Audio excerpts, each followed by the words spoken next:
Salam, xoş gördük səni. İndi səndən bir xahişim var. Rahat bir yerdə əyləş və rahat şəkildə məni dinlə. Çünki əminəm ki, indi deyəcəklərim sənin üçün çox önəmlidir. Son zamanlarda bir sıra müşahidələrimi nəzərinə çatdırmaq istəyirəm. Ola bilsin ki, sən də bu şeyləri yaşamısan, düşünmüsən, hiss etmisən. Diqqət etmisənmi? Ətrafımızdakı insanlara çox fikir veririk. Davamlı şəkildə onların fikirləri bizim üçün önəmli olur. Nəyə görə belədir? Niyə hər zaman insanları düşünürük? Bəs niyə hər şey həyatda bir-birinin əksidir? Diqqət etsək, görərik ki, deyəcəyimiz hər bir şeyin mənfi və müsbət tərəfləri var. Hətta indi dediyim söz belə bir-birinin əksidir. Sanki hər şey bir-birinin antonimi olaraq var olub. Var olub, bəli. Varoluş özü nə deməkdir? Var olan və var olmayanlar üzərində qurulub. Bir insan olaraq bir varoluşumuz barəsində düşünsək, səncə nə qədər dəyərimiz var? Özümüzü dəyərli hiss edək, özümüzü doğru qiymətləndirək. Bunlar vacibdir. Amma sözdə qalır. Mahiyyət olaraq dərk etsək, bəlkə də daha çox dəyər verərik. Bəzən diqqət edirəm, bildirirlər ki, özünü çox sevən insanlar, davamlı şəkildə özünü düşünən insanlar narsist və yaxud da eqoist olaraq qiymətləndirirlər. Axı nəyə görə müsbət olan hər bir şey mənfi olaraq dəyərləndirilir? Bəlkə mahiyyət doğru açıqlanmır. Narsist dedim, eqoist dedim. Bunlar sadəcə bir əlamətlə qiymətləndirilmir. 5 əlaməti özündə cəmləşdirirsə bir insan, o zaman bəli, şəxsiyyət pozuntusu deyə bilərik və yaxud da psixi pozuntu deyə bilərik. Sadəcə bir əlamətə görə özümüzü qiymətləndirməyimiz yanlışdır. Hər kəsin dediyi hər bir şeyi özümüzdə formalaşdırmağımız yanlışdır.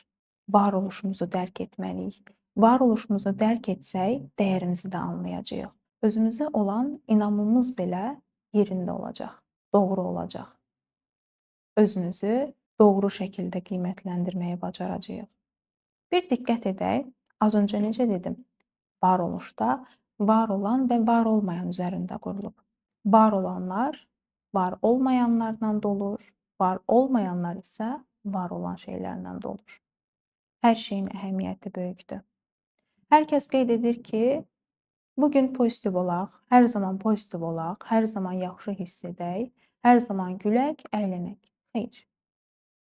Axı varoluşumuz bu deyil. Axı yaradılışımız buna icazə vermir. Səncə hər şey ağ və qaradan yaranmırmı? Və bir şeydə diqqət edək ki, iki rəngin birləşməsindən tamam fərqli bir rəng ortaya çıxır. Dünyanın. Bu yaradılışın, bu varoluşun bir qanunudur. Bəlkə indi dediklərim o qədər də düşündürmür səni və ya çox dərin düşündürür.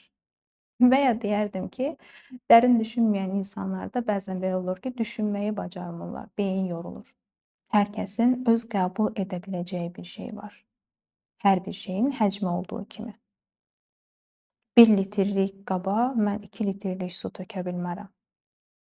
Eynilə sənin də qəbul edə biləcəyin və edə bilməyəcəyin məsələlər var. Özünün fərqində ol deyirəm. Özünün qiymətini bil deyirəm. Necəmi? Belə ki, öz bədənindəki həmin o orqanların belə, quruluşunun belə bir önəmi var. Tək bir skeletin quruluşuna diqqət yetir. Necə belə qeyri-adi görünür? Necə fərqli görünür? Eynilə də sən də özünü bu cür fərqli görməyə çalış. Sən fərqlisən. Güzgüdə özünə baxanda üz quruluşun belə bir başqasına baxanda tamam fərqlidir. Yaradılışımız fərqli olduğu halda sən niyə özünü fərqli görmürsən? Səncə bu eqoistlikdir, narsistlikdir, yoxsa lovğalıqdır? Heç biri deyil. Yaradılışımız bu cür yaranıb. Bu müəyyən bir hissəsi. Gəl indi bunu bir həyatla eyniləşdirək. Yəqin sən də demisən ki, baxıram ətrafıma, görürəm ki, hamı çox yüksək səviyyədədir, hamı yüksək vəzifələrdə, çox yaxşı bacarıqları var.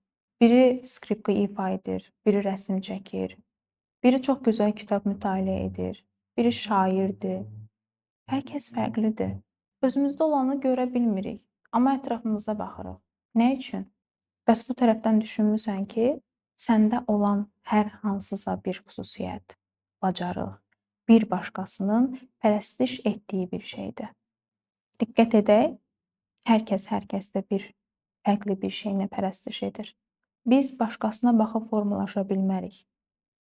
Biz başqalarına baxıb özümüzü formalaşdıraq. Öz daxili potensialımızın, öz daxilimizdəki gücü hiss edib özümüzün ən ideal vəziyyətini yaradaq. Təbii ki, ətrafımıza baxmağı bacarmalıyıq. Mən ətrafımızdakiləri unudaq demirəm. Bunu nəzərdə tutmuram. Əslində mən deyərdim ki, bir fərdin şəxsiyyət kimi formalaşıb yetkin olması üçün ideal olmalıdır.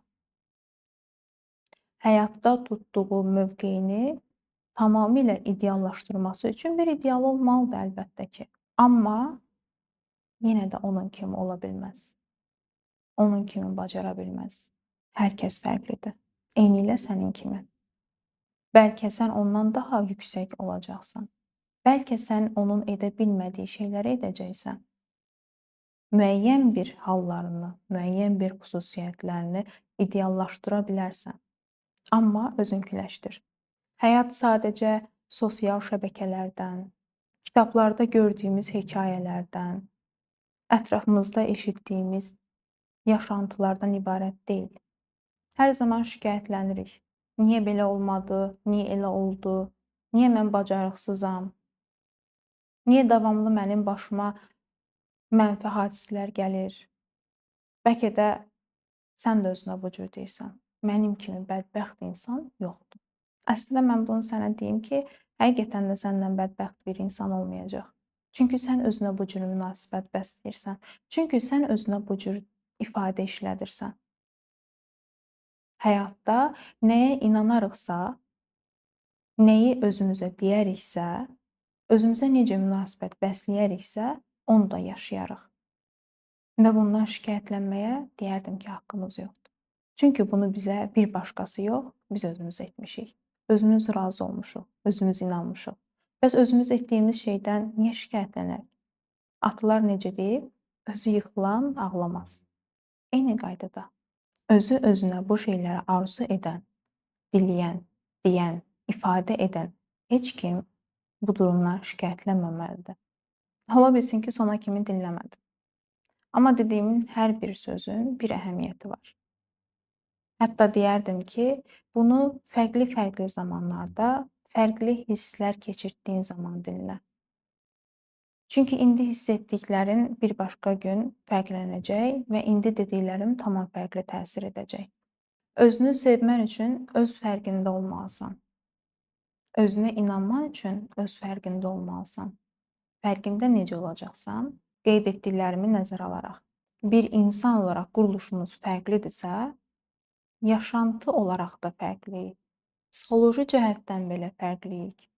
Dəyərimiz ölçülə bilməyəcək dərəcədə yüksəkdir. Biz öz dəyərimizin fərqində olmalıyıq.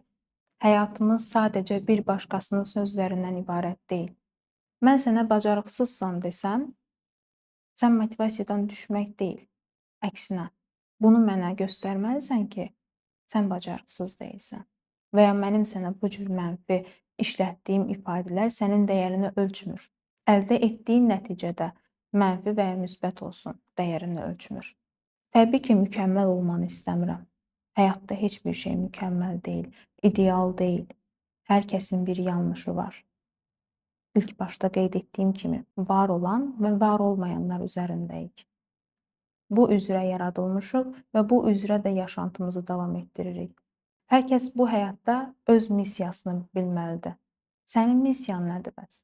Sənin varoluş səbəbin nədir? Mən sənə özünü mənə tanıt desəm, hansı xüsusiyyətlərinə görə mənə tanıdardın?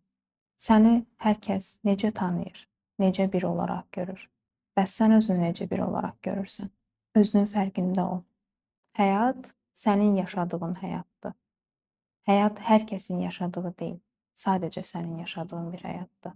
Və bunu düşünməni istəyərdim ki, bəlkə sənin var olman üçün, bəlkə sənin yaşaman üçün ətrafındakı insanlar var. Bəlkə indi səninlə danışmağın belə və ya qarşına çıxmağın belə. Həyatındakı bəlkə rolu fərqlidir. Nəyi istəyəcəksə, nəyə ehtiyacımız varsa, o hər zaman bizim qarşımıza çıxacaq. Sadəcə bu fürsəti dəyərləndirmək bizim əlimizdədir. Mütləq ki, olacaq ki, həyatda bacarmadığımız hallar yaşanacaq, hadisələr olacaq. Motivasiyadan düşəcəyik, kədərli hiss edəcəyik. Bunların hər biri olmalıdır. Biz özümüzün fərqində olmağımız üçün bunların hər biri olmalıdır. Özümüzə gəlməyimiz üçün bir silkələnməyi bacarmalıyıq. Əgər biz silkələnmiriksə, kimsə bizi silkələyib özümüzə gətirəcək. Öz dəyərimiz də elə burdan keçir. Özümüzü sevməyimiz pis bir şey deyil. Ümid edirəm, dediklərim səndə hər hansısa bir fikir formalaşdırdı. Bəlkə də saatlarla oturub səninlə müzakirə edərdim. Əgər nəsə səndə sual yaranırsa, cavab tapmadığın bir suallar varsa, anlaya bilmədiyin bir məsələ varsa, qeyd edə bilərsən. Mən sevə-sevə sənin bu həyatda var oluşunu izah edə bilərəm. Və son bir şey qeyd edim ki, necə varıqsa, o cürdə davam edəcəyik. Özümüzü formalaşdırmağımız üçün özümüzü anlamalı, qəbul etməli və dərk etməliyik.